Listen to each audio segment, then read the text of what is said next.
Okay, so here we have example 1, and we're going to use this information to fill in the ordered pairs as best as we can so that we can graph our sine and cosine functions to the best of our ability.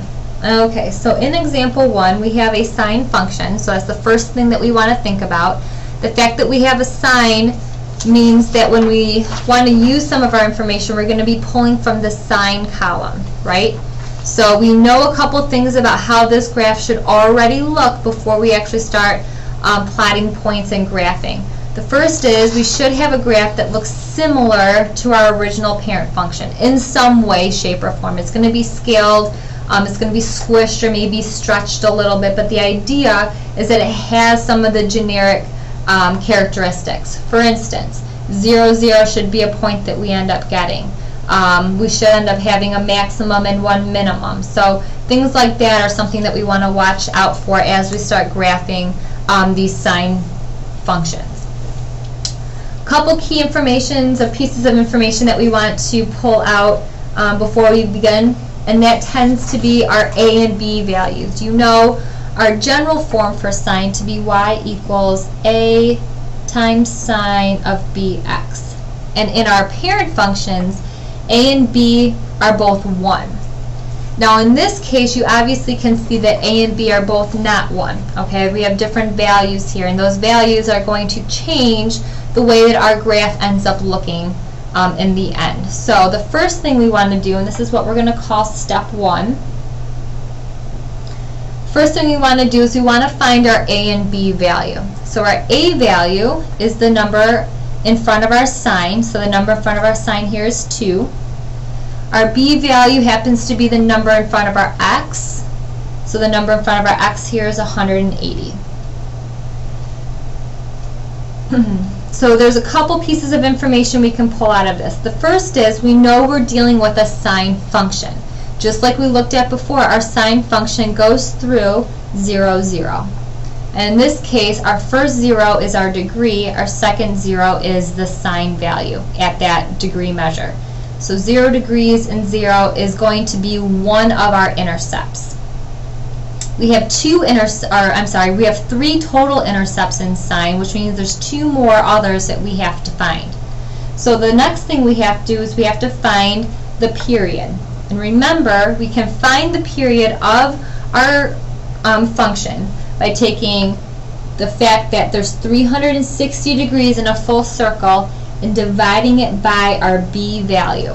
Okay, so 360 degrees divided by 180 means that we get 2 degrees in our total period. Okay. For this example, we have a graph that's already given to you down at the bottom. Alright, so we made it pretty easy for ourselves for example 1. But the idea here is I want you to look at where our graph ends. Okay, so 2 degrees is going to be where our graph ends for this period, which means we're graphing one period, right, one time around my circle, but we're kind of squishing it so that it's not totally 360 degrees. But because our b value is 180, if we divide it out, we know that in one period we're going to stop at 2 degrees. So since the period is 2, between 0 and 2 degrees we're going to get our sine graph, similar to what we saw on the other page. Since you know that your sine goes through 0, 0, you can plot that point on your graph. You also know that your generic sine value, or your sine graph, we look at this guy, we have intercepts at 0 degrees, 180 degrees, and 360. So if we scale or divide all of these by our b value, which is 180, that's where we're ending up with these values here. So 90 divided by 180 gives us this. 180 divided by 180 is this. 270 divided by 180 gives us 1.5 degrees, and then 360 divided by 80 gives us the 2 degrees. So basically we're taking our 5 quadrantal angles given to us in our parent function, and we're just dividing everything by our b value, and that's what gives us these shrunken numbers here. So essentially we're taking a big graph and we're squishing it together. Okay, so we have two other intercepts, and we know our intercepts happen again at 180 degrees and 360 degrees. So we're going to take those two values over here where we know our two other intercepts naturally happen in our sine function, and we're going to divide them by b. So if we take 180 divided by 180, we know we get 1 degree, 0. We know we get an intercept there.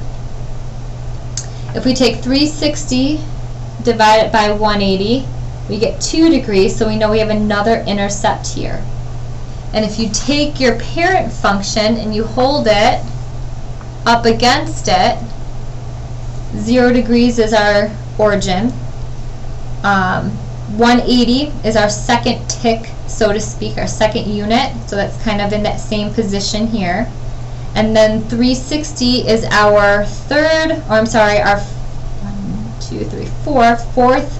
tick or fourth unit, so to speak, so we know we're going to have an intercept there. The only difference here is that our values are different. Our degree measures are different values because we're squishing them. So if we graph them on a very big, large scale, these are much bigger numbers than these. Alright, so they look the same, but the idea is that if we had to visually look at it at a much larger scale, this graph is going to be very small compared to this graph, which would be much larger. Okay, so we know that those are where our intercepts are. The other piece is that our sine value has one minimum here and one maximum here. Our maximum happens at 90 degrees. So again, 90 degrees divided by our b value, which is 180, gives us our 0.5 or 1/2 degree, which is this guy right here. And our maximum happens at our 1, and our 1 is our a value, right? Our a value in front of sine. So in this case, since our a value, our original a value is 2,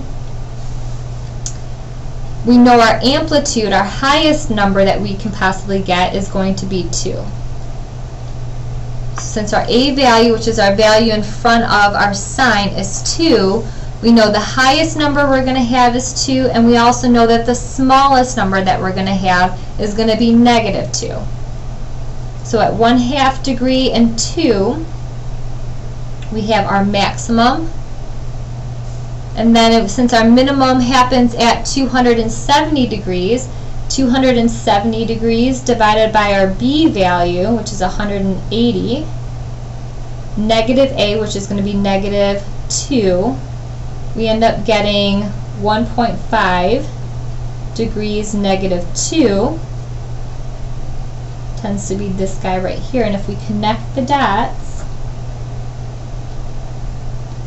we get a graph that looks a little bit like our original.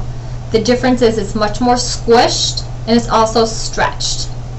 Alright, so our amplitude here, we've got our highest values going between 2 and -2, where our parent function was just between 1 and -1.